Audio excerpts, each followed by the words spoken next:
Hello, everyone. My name is Daniel Castro. I'm Vice President of the Information Technology and Innovation Foundation and Director of ITIF's Center for Data Innovation.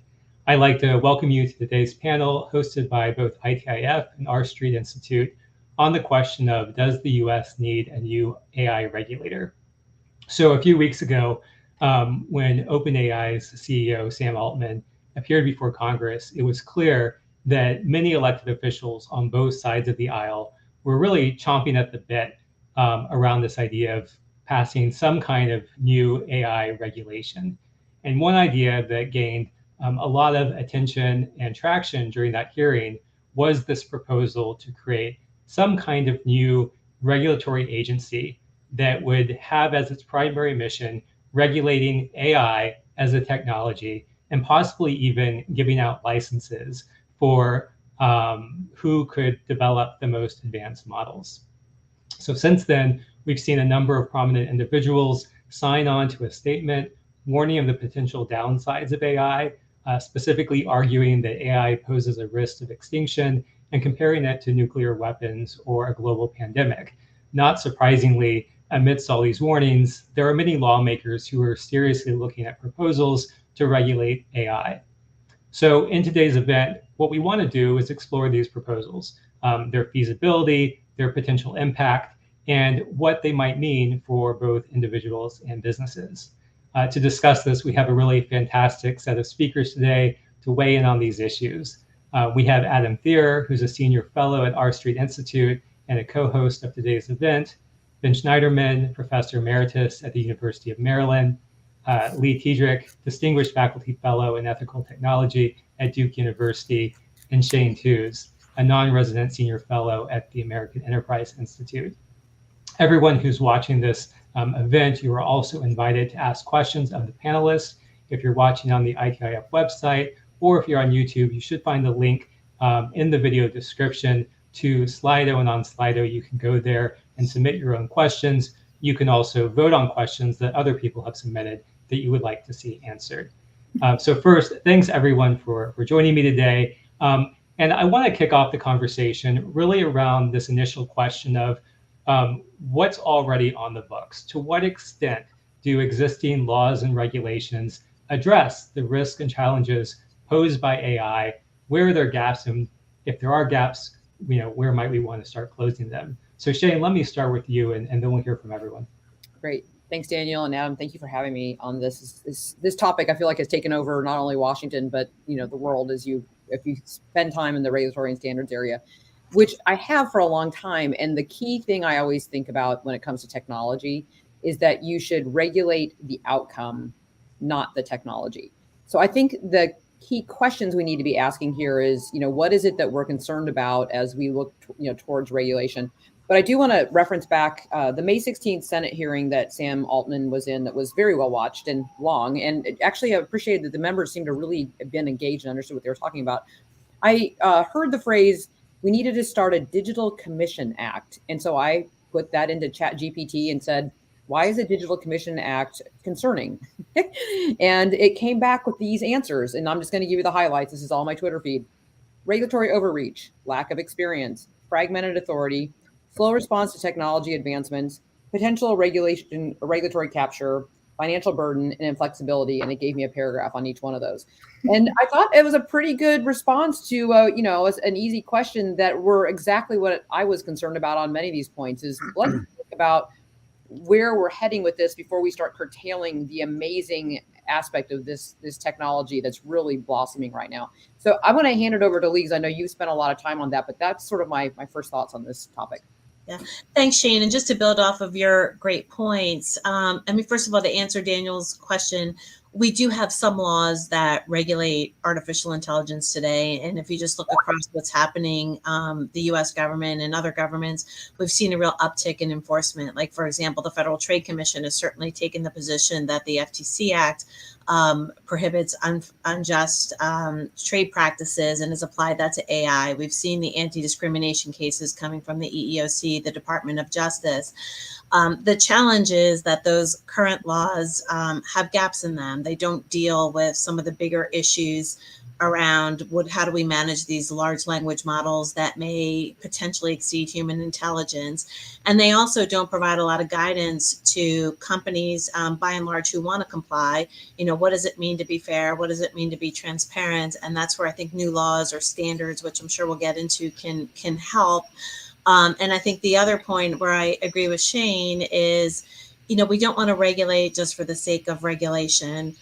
We need to be really smart about it and strategic about it, and make sure that we figure out where are the gaps, what is the best way to fill the gaps, and be very thoughtful about putting regulation in place so it protects the interests that we want to protect and doesn't unnecessarily chill innovation. Great, thank you. Appreciate joining this conversation.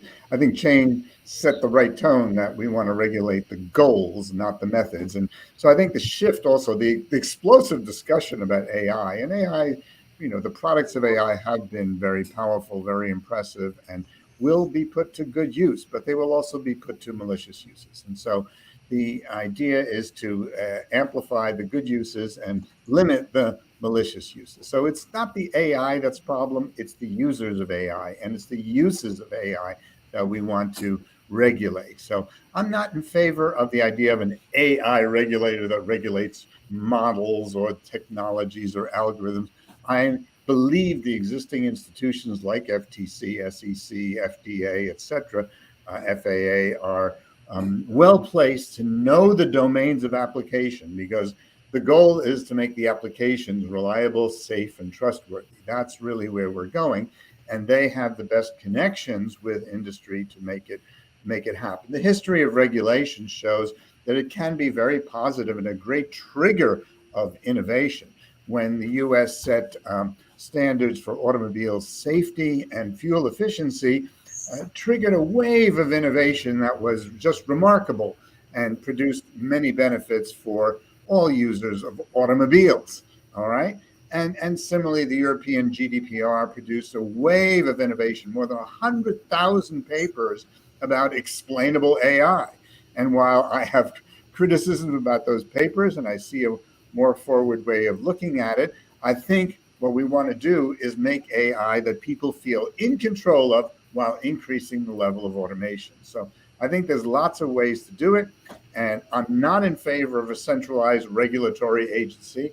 Early on in 2016, I wrote about a National Algorithm Safety Board modeled on the highly respected National Transportation Safety Board, and that was meant as a provocation.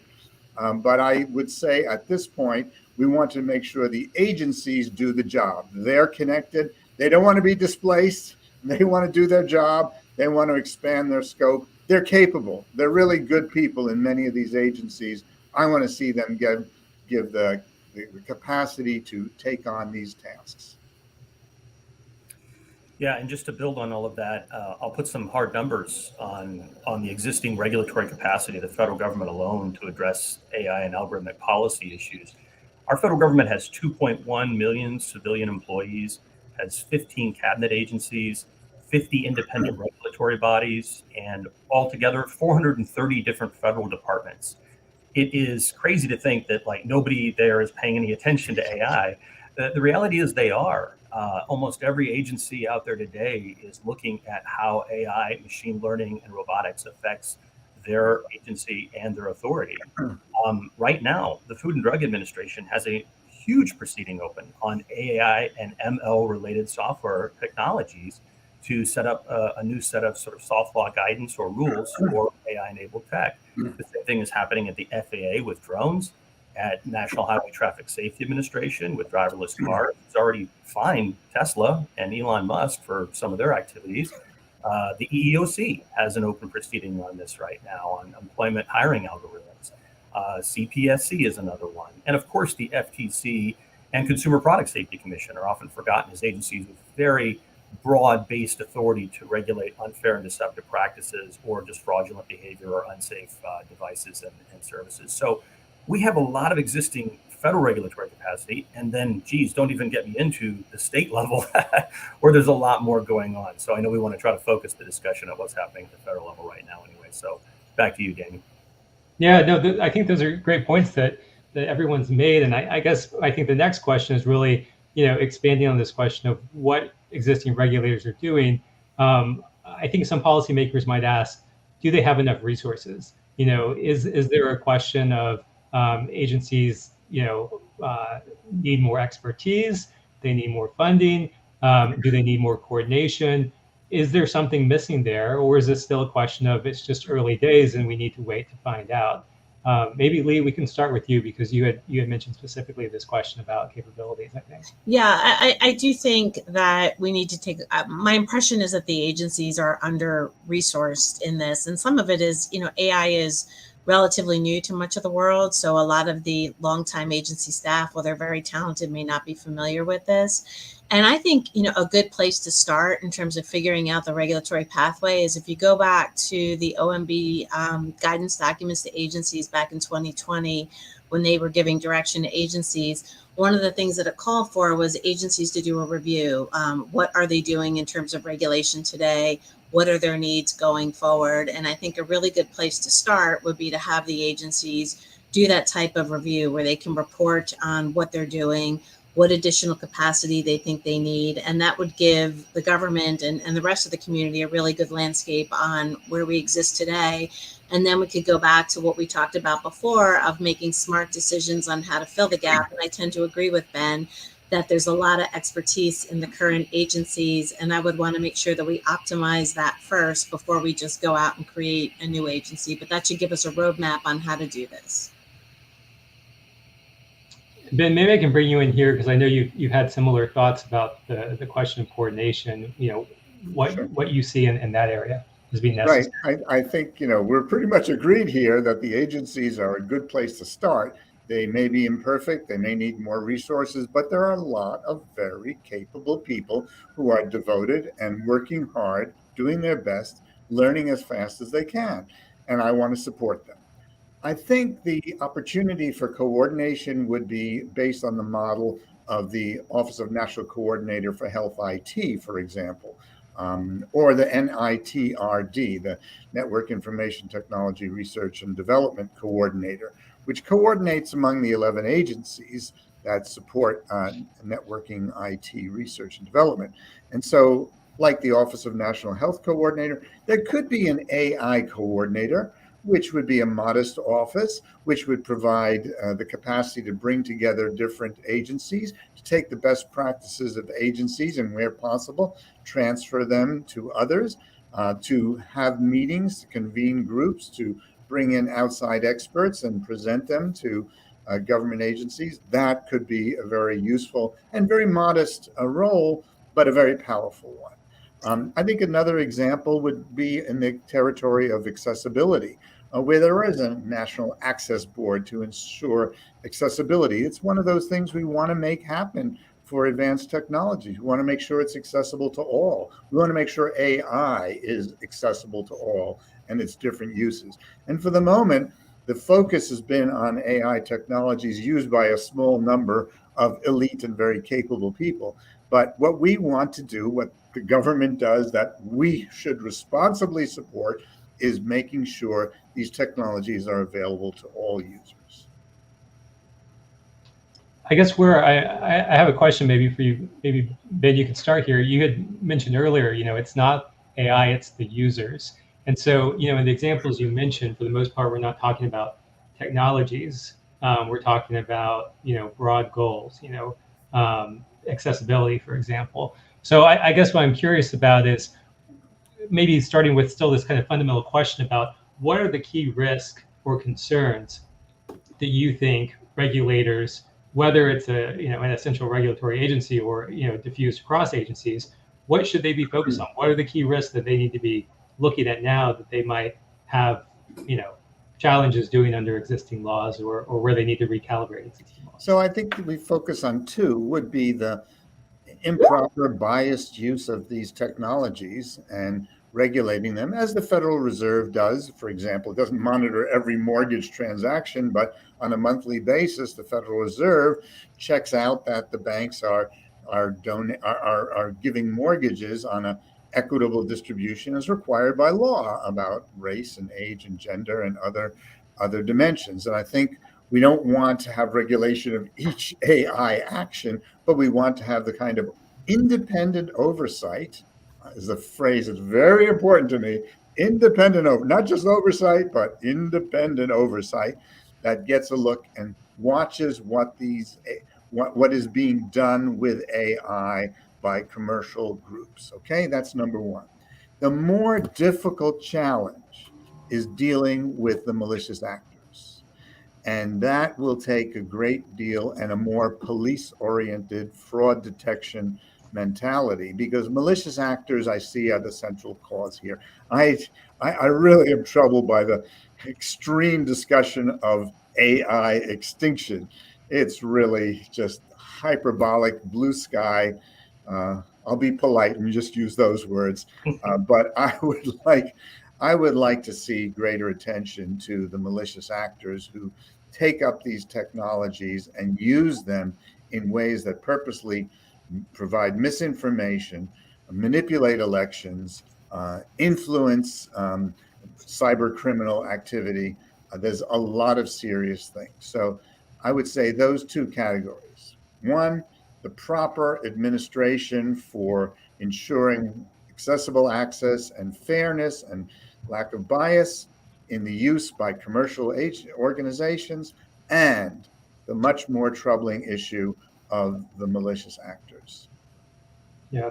Shane, can I bring you in on this too? I mean, I think those categories that Ben raises are really important. And it also seems like traditionally, regulators have addressed those in different ways. So I'm curious how you think of those two categories, or if you think there's anything else that should be added to that. So I'm came to mind when you were talking about that was you always have to remember what problem you're solving for. And I thought about the creation of CISA, so the Cybersecurity and Infrastructure Agency that's over at the Department of Homeland Security. One of the big problems in the very beginning of that was they tried to do a little bit of what we're hearing about in the initials, like put everybody all in one, put them all in one building. So whoever's the cyber issue, let's just throw them there. And they were all there for different reasons and came from different bosses. And it was a very difficult challenge for a very complex issue that needed to be managed. But then the next layer, once they kind of got parts of that figured out, was that you're asking for a public-private partnership. And there was never, Lee, you mentioned this, the lack of guidance. The ability for guidance to understand why you were even stepping foot into the agency was troublesome for most general counsels. They would be like, why are we going there? And what is it they want to know? And do we actually want to be in the building? So I think we need to think about this for, again, what is the problem we're solving? And we want to be inviting into an institution more like a standards process of people that are doing this. Let's get in and talk about this, rather than thinking about it from a regulatory risk perspective of, I don't want to walk in the room because I'm already thinking I'm in trouble for something before I ever get there. Now, they've straightened that out recently with CISA, and it's beneficial for everyone, but it took us almost 2 decades to get to that point. So I think that's a really important lesson to learn. Is like, if we want to say that we're doing this for the betterment of an outcome of AI, we need to think about that heavy hand of regulation, and that it's usually backslapping. It's not backslapping. It's not doing good things, and companies don't necessarily run towards that light.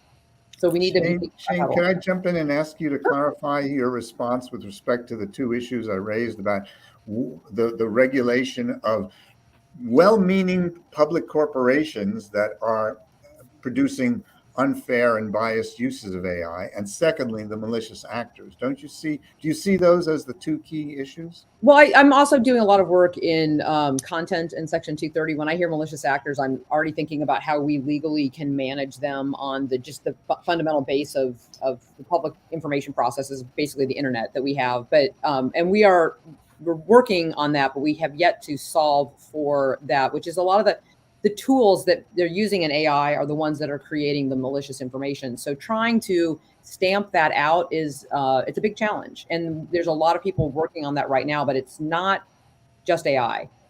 You have to go to the root as to why these people are doing this, what's their intent. And so there's a lot of layering in there. Would I wish they'd just stop? Yes. Right. But I don't. I think we have to think through, how and why they're getting there, and what is their reason for, not wanting to see their activities curtailed. It's usually a financial incentive there. I like your use of the word tools, because that's really central in shaping our thinking. They are tools, and they are used by people and organizations. And our job is less to regulate the tools than to regulate the individuals and the organization. So that's where I want to go as well.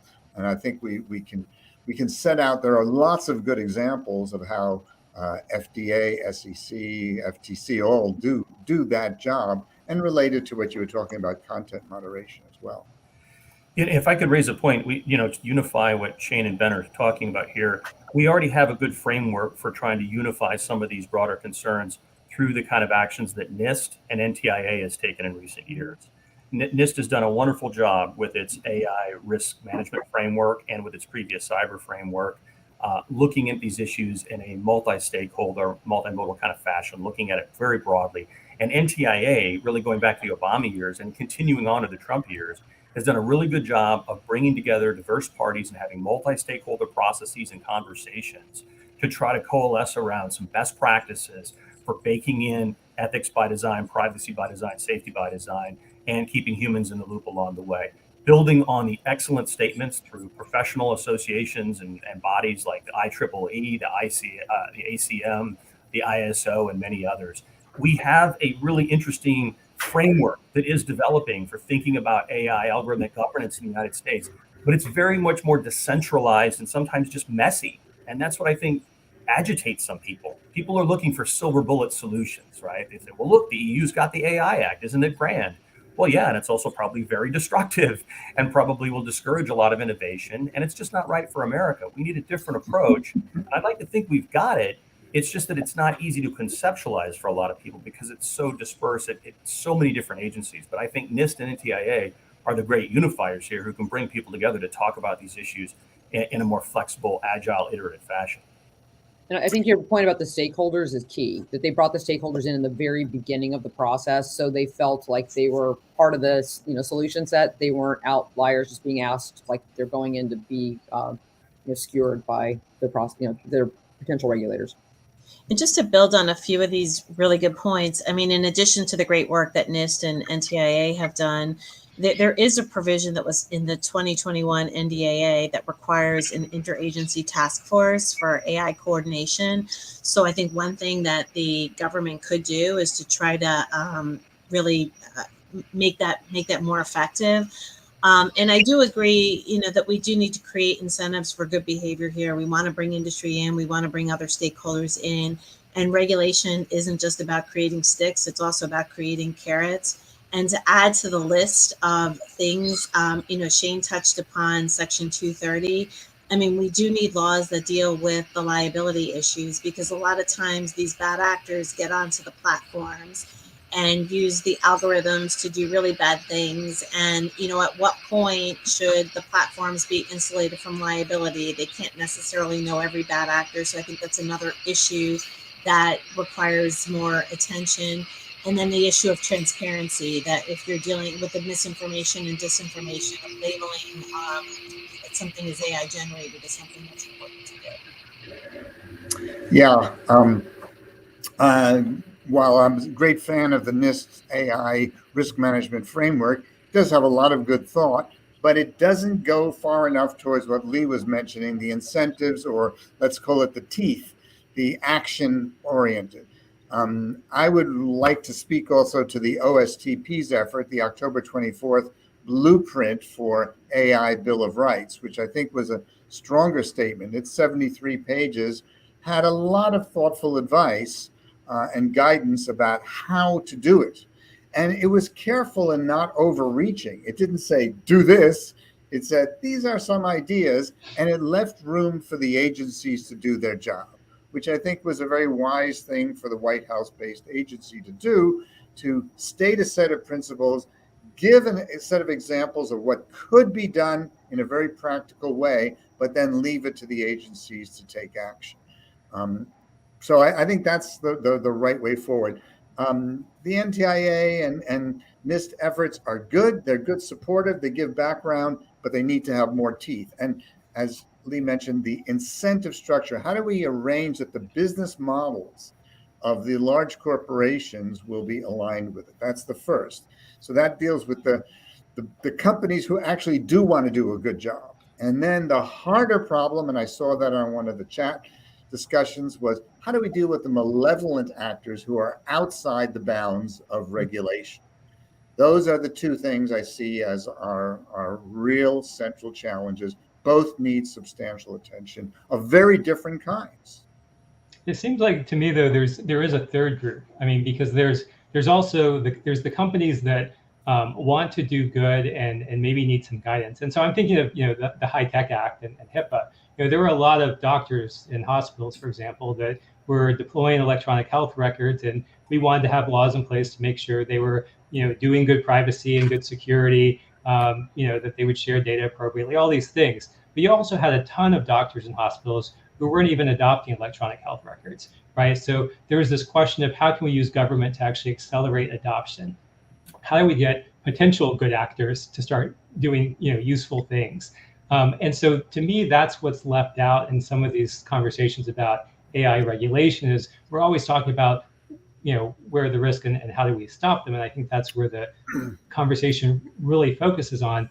But we haven't had as much focus on how do we actually accelerate adoption in areas that will be positive and beneficial for millions of people in America. And that keeps getting left out of the conversation, even though it's usually presented as, yes, we want to regulate without hurting innovation, but there's also not this conversation about how do we actually support innovation. One of the things that I've been most impressed with looking around at other countries is in the UK. The UK's AI white paper that they put out, it had these principles around AI regulation, where the idea was let's coordinate, similar to the AI blueprint, Bill of Rights, but it had a real focus on how do we actually do adoption. So they're talking about things like sandboxes and working hand in hand with industry so that if they are developing regulations, they're doing it in a way that is looking to see, maybe we need to do something differently in this case because, there's a new business model here, or there's a new way that we can increase reliability or safety.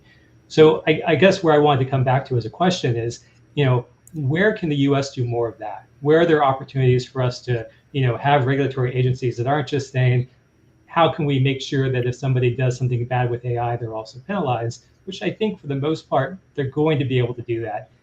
How do we actually get them to say, how do we help, reach out a helping hand to those who might be considering using AI, but don't know how and don't want to run afoul? So I think one of our key things is data regulation, which some people call privacy. But I find it that, we have so much information that are on, all these different desperate cases. We might have been able to solve cancer by now if we could put the data sets together. But the problem is they're all in different positions. And we also don't know what our ability to access that information and have permission to have that information. So I think as we're thinking through all these regulatory elements on AI, we need to think of what are the opportunities and the opportunity costs for the information flow that we need to get to the next level. And healthcare is a great example. We've always had rules around that have been pretty good, things saying HIPAA, and the same thing with banking, which were, which I believe our industry specific way of doing it was a good way to start. We're now in a situation where we need to go further with data protection laws.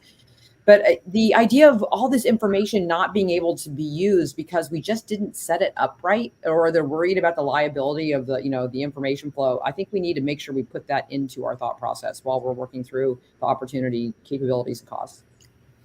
Well, I guess, it comes down to sticks and carrots. And I think we ought to look also at the successes and failures. So in the medical case, electronic health record systems, unfortunately, fell into the gap between what the FDA could regulate as medical devices.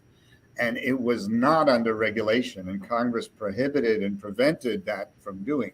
They gave the job to NIST, but NIST was not well equipped to handle the medical situations. And so we don't have adequate regulation for electronic health record systems. And I'd like to see that we learn from that experience and that we provide the kind of sticks and carrots. And Daniel Castro, I think CDI and ITIF have a good role to play here. We want to make it a competitive advantage. I think you could cheer on the companies that are doing this right. So that's one approach that we can take in the public sector. And we want to make sure that people avoid doing what's wrong.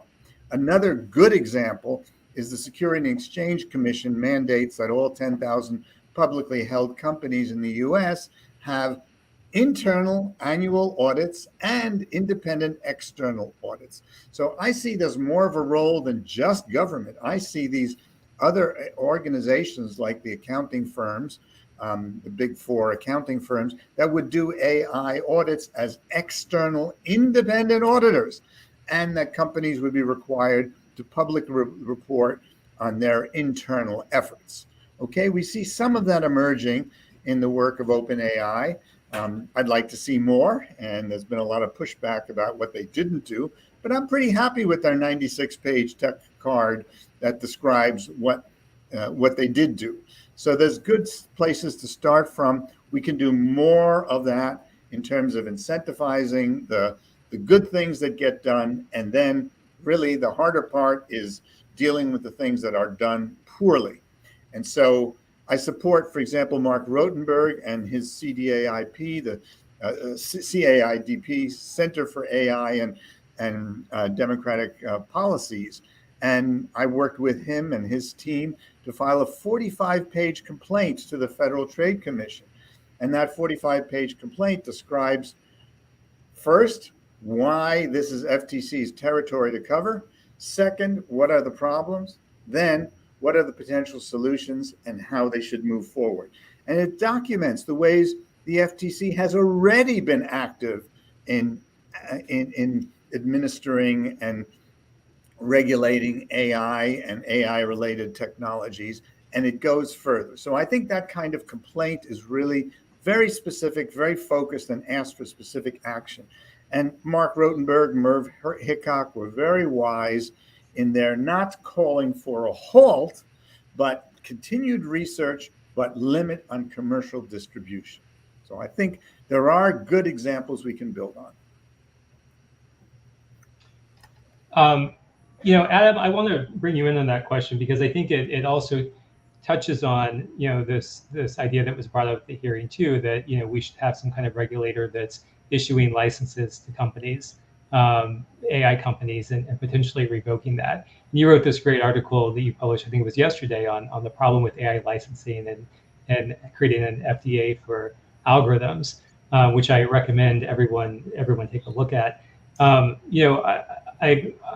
curious if you can talk a little bit about what you said in your article yesterday, but also this, I think to Ben's point, there's this view that was in that filing, but also that the FTC has, some staff have stated in blogs, arguing that basically, they should treat AI systems that produce potentially false information as deceptive and keep it off the market. And I'm curious if you have any reactions to that, because that to me seems a lot like this FDA for algorithms. Yeah, well, that's right. So there's a lot to unpack here, and there's a lot of different regulatory proposals floating around right now. And to get back to answering your previous question, Daniel, like why don't we focus more on some of the good things that can be done? It's because so much of this debate's being driven right now by fear-mongering and worst-case scenarios more than anything else. And unfortunately, that has led to some really extreme proposals, like the idea of some sort of a comprehensive new AI regulator, potentially even international one. And this is being even proposed by some companies like OpenAI. And we need to really rethink, if that's the right place to start this debate, because we've just identified for the previous 30 minutes all of the existing regulatory capacity that can handle so many of the different risks and concerns that we've identified. And we should certainly start there and then look to fill those gaps with maybe some additional resources or whatever else. Or we haven't even talked about the common law and torts and things like that, and other mechanisms. But the idea of a comprehensive sort of AI regulator, which is really more of a computational control commission. If you look at the proposals that are floating around right now, it's talking about regulating the full stack of algorithmic and computing technologies, not just AI models and applications, but also the underlying data centers and the data models and a lot of other things. And doing that all through a centralized agency and a formal licensing process. Well, we've got a lot of history in this country with formal licensing processes and agencies, and it should be a last resort, not a first resort, because there are enormous costs associated with sort of a permission slip based sort of mother may I type of regulatory approach that leads to a lot of regulatory gaming, sometimes even regulatory capture, as members of the Senate Judiciary alluded to when talking through this with OpenAI's CEO, Sam Altman. So I'm very concerned about that approach, and not just from that perspective, but what are the costs for innovation? I mean, algorithms move really fast, right? This is a no-duh statement. And the reality is that when it takes months, even years, to go through a formal licensing process to get that permission slip to say, may I start this new great AI innovation, this new data center, this new whatever, then I think we have to ask ourselves, what are the opportunity costs for not just the innovators themselves, but for the United States in a world where we live in, like we do, of global innovation arbitrage, where people can move it around to wherever their innovations are treated most hospitably. So I think the idea of like AI licensing and a big new bureaucracy is really the wrong place to start this conversation. Yeah, it looked like you wanted to weigh in, and maybe Lee as well. Lee, go ahead. I mean, just to expand upon that point, I mean, I think, even if you sort of accepted the premise, which I don't, that we should establish an AI regulator now, the question is, what would the AI regulator do, right? How would you grant the licenses? What are the standards? And in a lot of my work, what I've been calling for is we really need to double down and figure out what the standards are, because the standards can dictate what the regulations ought to be, or at least inform what the regulations ought to be. And if we're going to have some sort of a licensing requirement, or in Europe, they've got the pre-market certification requirement, people need to know what they need to certify to. So I think in terms of creating incentives for companies, NIST is doing a great job, Commerce is doing a great job, but continuing to work on developing standards so people know what to do. And I think if we came up with standards, it also addresses some of the really important issues that Shane flagged around the data. What is good data governance? How do we do data hygiene? How can we record the provenance and lineage of the data? So I think those are all things that we can do, and that's where the focus ought to be right now. And regulation, it may end up being a combination of hard law and soft law, because the technology moves so quickly. And we may not want to write in exactly what the transparency requirement is today, because 6 months from now it's going to change. But as we do this work, it will inform how to shape the regulations and what the appropriate role of hard law and soft law is. Yeah, thanks for that. I mean, I'm really curious about, I'm glad you mentioned soft law, what alternatives you think, and Shay, maybe I can go to you on this one. What alternatives to regulation do you think policymakers should be considering? It does seem like, there's, until we have something that's called the AI Act, a lot of people in the U.S. will say you haven't done enough, or the U.S. doesn't have a law, therefore it's not enough. I'm curious, where do you think, in terms of either standards development, soft law, self-regulation, do you think there's opportunities right now for things that should be done or could be done, or where there could be public-private partnerships? So I think if we had had an Internet Act in 1995, we probably still wouldn't have the internet. So I think we have to be careful. You think about, part of it is we keep talking about AI like it's a monolith, and it isn't. There's all these different component parts. And when I think about the internet, there are certain parts of the internet that are network operation that need hard standards. And, we've had that through the telecommunications system. And so we understand the things that are like hardwired, that need to not bang into each other, and they need to be maybe perhaps interoperable depending on what they are. And so there's a reason for having the standards for interoperation amongst parts, or maybe even in the something like an app design where they can interoperate with each other. So that's where I see what you might think of as hard law, or the hard edge, when it comes really more to the technological operation of the pieces coming together. And that also allows for the global standardization. I love your phrase, Adam, the global innovation arbitrage, because I do think that we will see quite a bit of that. Of people are going to go wherever they can get their work done fast and without any encumbered entities. They can, whatever it is that they're looking to create. The soft law part is also, a lot of people don't realize that the internet itself runs on requests for proposals. It is not standardized. So the RFPs, which are done by the Internet Engineering Task Force, they're always on best current effort. So, we come up with a Shane idea, and the Shane idea works until Adam layers something on top of the Shane idea, and people grab it. They migrate to it. They're not obligated to it, but they know it's going to have a better outcome. So they tend to go there, and then eventually Lee comes to the party and says, hey, that's really great. You guys have done some great foundational work here. Have you thought about this? And then the group says, that's really smart. And they add the Lee Foundation on. But we don't have to go through a regulatory or a legal structure process every time that happens. It's a matter of smart people getting together and making an idea smarter.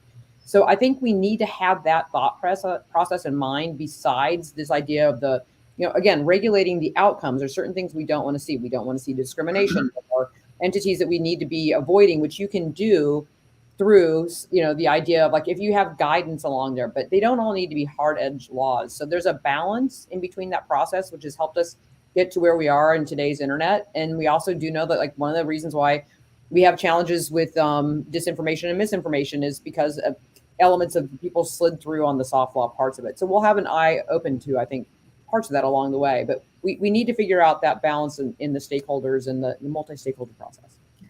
Yes, I mean, I share your concern about the mis and disinformation. It's a big issue. But you troubled me by you earlier said in 1995, if we had an internet regulation, we wouldn't have the internet, which seems strikingly disturbing to me. And I would rather say if we started having an internet regulation, it would have evolved over the next 25 years to produce the boundaries that would have limited mis and disinformation.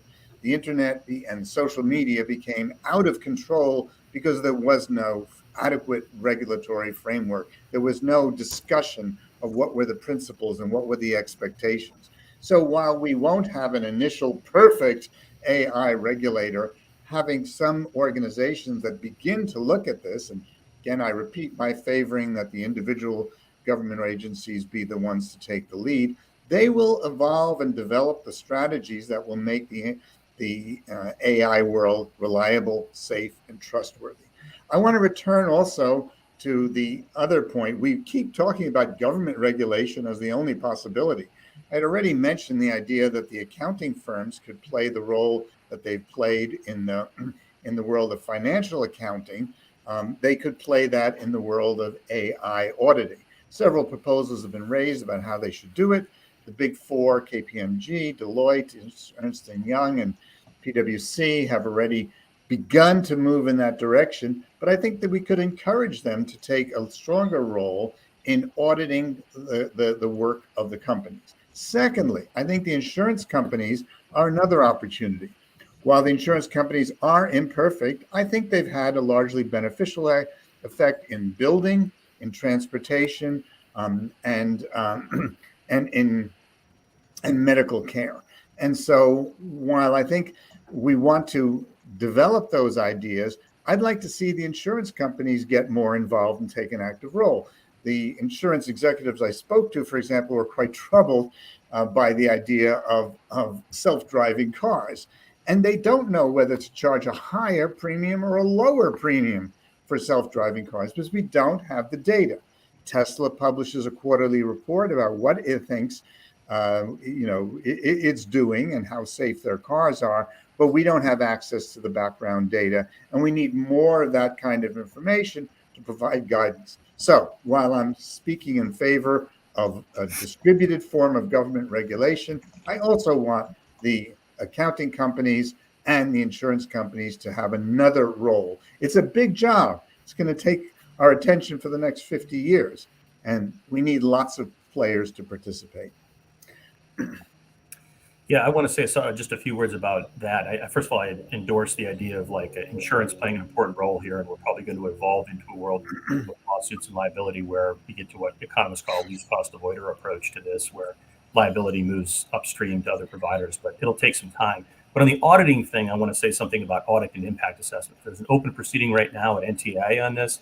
My comments are going in on Friday. Comments are due in a few days. And that really tees up the question of should we actually maybe consider mandating algorithmic audits or impact assessments? And I think there is a big can of worms open there when you get into sort of like the politicization of auditing. First of all, auditing an algorithm is not like auditing the financial books where the numbers either add up or they don't. Algorithms are much more complicated things. And you have to ask yourself, what are the subjective values of them when we talk about algorithmic fairness and justice? These are important concepts. They can be audited in some ways, but we've already had fights over things like algorithmic disinformation and unfair, biased audits. I mean, these are going to get very politicized. Do we remember what happened when the Biden administration ran that, the DHS disinformation board up the flagpole?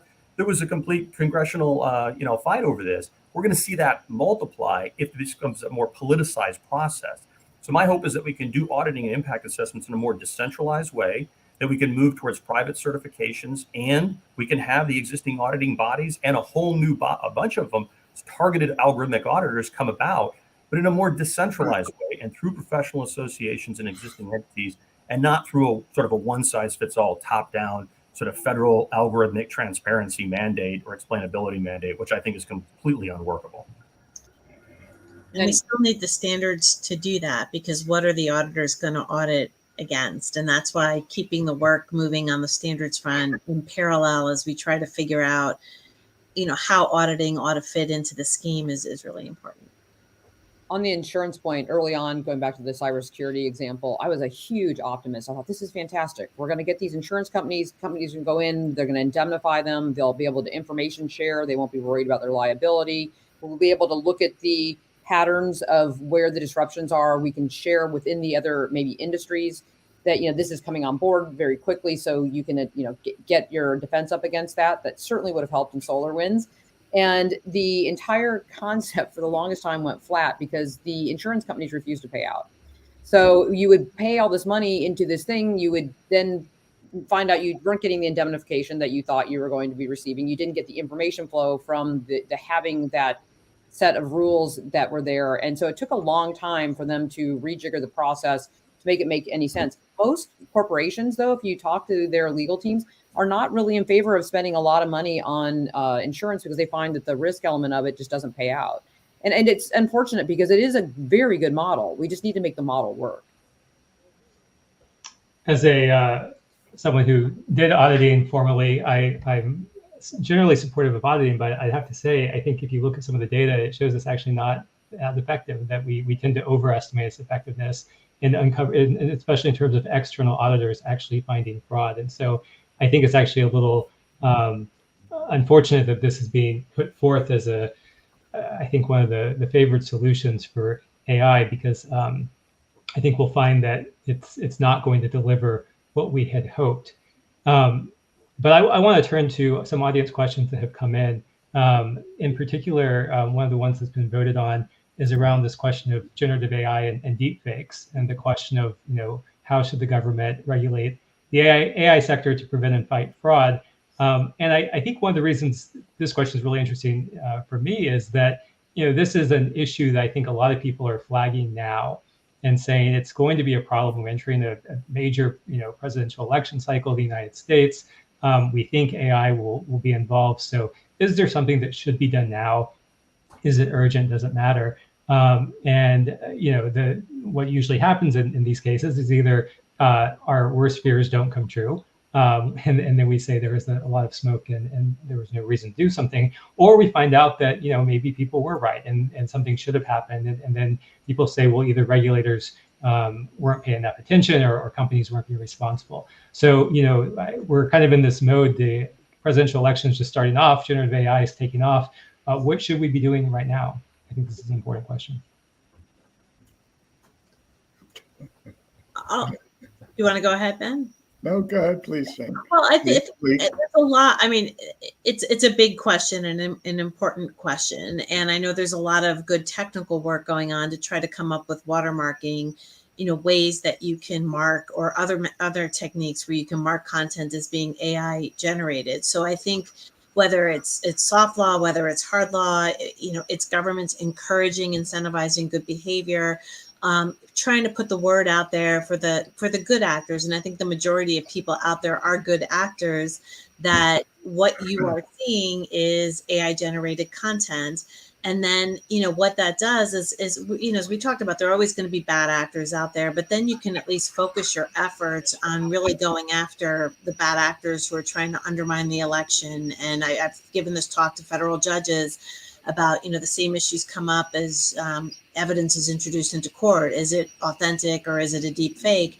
But if we can start getting the majority of responsible organizations to use watermarking or similar techniques, that gets us a good portion of the way of solving the problem. I support that idea. I think there are some opportunities for technical solutions like watermarking. I think the key idea, though, is, to me, responsibility. The government can clarify that responsibility inheres in the people who create and disseminate these tools. So while photographers may take a lot of 1,000 photos at a photo shoot, and then send a dozen to their photo editor, and the photo editor chooses which one goes on page 1 or page 17, and whether it's a 1 column or a 4 column, there's a chain of responsibility for the dissemination. I'm not so concerned only about the creation of a generative AI product. I'm concerned about its widespread dissemination and placement in public media. And that is a place where we have a long history of regulation, if you will. But I think the key word is responsibility. Responsibility guides quality. That's what I want to see happen. Clarification of responsibility. I think there's two ways that can go, and the challenge is, that kind of looking back at what we've done so far, is there are ways that we could have been certifying information and people online that just never took off commercially. And so the part of it was there was no money involved in it, and the idea that you needed to know who you were dealing with just wasn't a value in the very beginning of the internet era. So we need to think about that and build that in. And I'm glad this is a really good discussion on that, because the whole chain of custody, some element of blockchain, something we hear about, but knowing who is the owner of the information throughout that, but also making sure that validation is accurate. There have been tools that we could have used, but literally they just couldn't market them. And so we also have to keep that in mind when we're getting Senate legislation that's skewering people for trying to put security into their own interoperable systems, that, these are values that we need to show the consumers why they're important, and they should be asking that of the people that are building out that. Exactly. Well, I'm not concerned so much about a high school student who uses a generative AI image in a report that they write. I am concerned when a generative AI image influences a court case. I am concerned when it gets published in a widespread media. I am concerned when it's used as a basis for scientific decisions about environmental protection. So we need to understand, and there are quite well-established existing principles and legal statutes in place. They need to be opened up and extended to AI. Some of my legal friends say there's no need for new legal legislation. We just need to now apply what we have already to AI, and thereby attribute liability and accountability to those who produce harm or fraud or misuse these technologies. I guess I want to push back a little bit on that in the terms of elections, because I think in elections, the question that's raised is that there's not accountability there. So, you have, dark money, running an ad the night before an election, maybe doing, phone calls to voters. If they're doing it with a, deep fake AI voice, I think the question that's raised is, will any of the market regulation address that? Because you kind of get to the point where after the fact, punishment maybe won't matter. I'm not an expert, but doesn't the FEC already regulate that aspect? The Federal Election Commission? Well, I think that would be the question to raise, but I think the direct answer is no. I mean, they regulate the spending, but they don't regulate specific actions, or they don't have enough teeth to do much. And there's a lag in between the action and the accountability for it. So think about Cambridge Analytica. Yeah. They're just sort of by the time we figured out what happened there, the damage had been done for quite some time. So I want to go to another question that we've got 2 questions asking really about the politics of these policies. So one, can you give us some insights about, how Democrats versus Republicans look at AI regulation and where some of the alignment and disagreements might be? And then the second, will this play out similar to the privacy proposals, in particular around maybe the federal government not moving quickly and states jumping in? Adam, can you start us on that? Yeah, absolutely. I think that patchwork problem is very real here, just as it was for privacy. And if anything could drive federal legislation, it could just be an effort to try to preempt state and local activity. If you go to the National Conference of State Legislatures website, the NCSL keeps a running compendium of all the legislation that's being introduced on this front, and it just flows like a river. It just is an endless stream of different types of bills being introduced at the state and municipal level. New York City, for example, passed a law already about hiring algorithms, and many other cities are looking into these things. And of course, this patchwork problem becomes a real thing. But the real problem, getting back to the second question about the political angle here between the left and the right, is that these bills come from every direction. And, the left is out there sort of saying that AI is hopelessly biased and rampantly discriminatory. The right is claiming that AI is just some sort of another woke anti-conservative conspiracy. And so you get bills like we saw in like Texas and in Florida saying we got to regulate algorithms because they are biased against Republicans or conservative viewpoints. And then you get other bills from the left saying the opposite. And the same thing has happened at the federal level. So honestly, I don't know how that works, because as the culture war comes for AI, the means are the same. They will all want to control or regulate algorithms, but the ends are completely different on the opposite ends of the political spectrum. So I don't exactly know how that gets reconciled, except maybe with a whole bunch of more meddling and jawboning and a lot more congressional hearings where tech CEOs are brought up for a good public flogging in front of the cameras. So we have time for just one more question. And I think I'd like to go back to there's an audience question here about, is the greatest potential worth the most horrendous risk? And I think this goes to the statements that have been made, obviously, in the media and other places about the risk of extinction, the risk of AI getting out of control. I think that still colors so much of what policymakers are thinking about. And so I guess I'd really like to maybe ask everyone to kind of weigh in on this. How do you balance not only, I guess, maybe those potential two extremes, but obviously the likelihood of those potential extremes, which come into effect here? Maybe Lee, Shane, Ben, and then Adam. Yeah. I think some of it is we have to be realistic here. I mean, one of the topics that hasn't come up in this discussion is national security. And, the technology is going to exist in the world, regardless of what the United States does. And we need to make sure that, like the National Security Commission on AI said, that we're positioned to use the technology in a responsible way.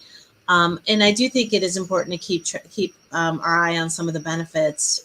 For example, a lot of the work I do through Global Partnership on AI and OECD focuses on how AI can help address some of the climate change, biodiversity crises. There's a lot of great applications in medical care. So I think as we think about how to balance the harms and mitigate the harms, we need to think about the national security threat and the implications on national security, and think about some of the benefits of trying to achieve the SDGs by using AI.